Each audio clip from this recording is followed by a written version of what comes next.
കൊച്ചി നെടുമ്പാശ്ശേരിയിൽ അങ്കമാലി സ്വദേശിയായ യുവാവിന്റെ മരണം കൊലപാതകമെന്ന് നിഗമനം. സംഭവത്തിൽ 2 CSFI ഉദ്യോഗസ്ഥരെ പോലീസ് കസ്റ്റഡിയിലെടുത്തു.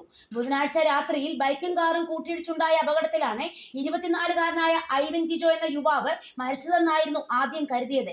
എന്നാൽ ദൃക്സാക്ഷികളുടെ മൊഴികളുടെയും CCTV ദൃശ്യങ്ങളുടെയും അടിസ്ഥാനത്തിൽ ഐവിന്റെ മരണം മനഃപൂർവ്വം കാറിടിപ്പിച്ചുള്ള കൊലപാതകമാണെന്ന് കണ്ടെത്തിയതിനെ തുടർന്നാണ് CSFI ഉദ്യോഗസ്ഥരെ കസ്റ്റഡിയിലെടുത്തത്.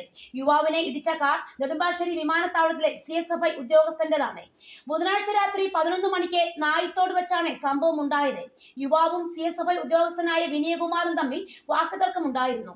വാഹനത്തിന് സൈഡ് കൊടുക്കുന്നതുമായി ബന്ധപ്പെട്ട് വാക്കുതർക്കമുണ്ടായി. ഇതിനെ തുടർന്ന് യുവാവ് കാറിന്റെ മുന്നിൽ കയറി നിന്നു. യുവാവിനെ ഇടിച്ചു തെറിപ്പിച്ചുകൊണ്ട് കാറുമായി CSFI ഉദ്യോഗസ്ഥർ കടന്നു കളയുകയായിരുന്നു. കുറെ ദൂരം യുവാവ് കാറിന്റെ ബോണറ്റിൽ തങ്ങിക്കിടന്നിരുന്നതായി ദൃക്സാക്ഷികൾ പറയുന്നു. ബോണറ്റിൽ നിന്ന് താഴേക്ക് വീണ ഐവിനെ നിരക്കിക്കൊണ്ട് കാർ ഓടിച്ചിരുന്നതായി വിവരമുണ്ട്. ആശുപത്രിയിൽ എത്തിക്കുന്നതിന് മുമ്പ് തന്നെ യുവാവ് മരിച്ചതെന്നായാണ് ആശുപത്രിയിൽ ലഭിക്കുന്ന വിവരം. സംഭവവുമായി ബന്ധപ്പെട്ട് CSFI ഉദ്യോഗസ്ഥർക്കെതിരെ കേസ് രജിസ്റ്റർ ചെയ്തിട്ടുണ്ട്. കാറും കസ്റ്റഡിയിലെടുത്തു.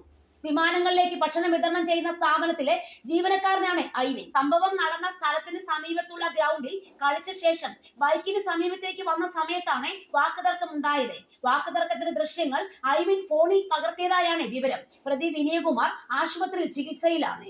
നമ്മുടെ നാട്ടിൽ ഓരോ ദിവസവും മനുഷ്യജീവന് വിലയില്ലാതായിക്കൊണ്ടിരിക്കുകയാണ്. നിസ്സാര പ്രശ്നത്തിന്റെ പേരിലാണ് ആൾക്കാർ ഇങ്ങനെയൊക്കെ ചെയ്തു കൂട്ടുന്നത്.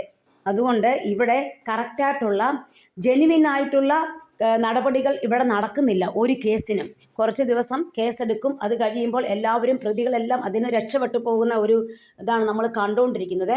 അതുകൊണ്ട് ഇതിനിയും കൂടിക്കൊണ്ടിരിക്കത്തേ ഉള്ളൂ, കുറയാനൊന്നും സാധ്യതയില്ല. അതുകൊണ്ട് നമ്മൾ എന്ത് ചെയ്യുക? നമ്മുടെ ഗവൺമെൻറ് മേലധികാരികളും ഇതിനെതിരെ കർശനമായ നടപടി എടുത്താലേ ഇനി എന്തെങ്കിലും ഒരു സമാധാനം ഈ നാട്ടിൽ ലഭിക്കുകയുള്ളൂ.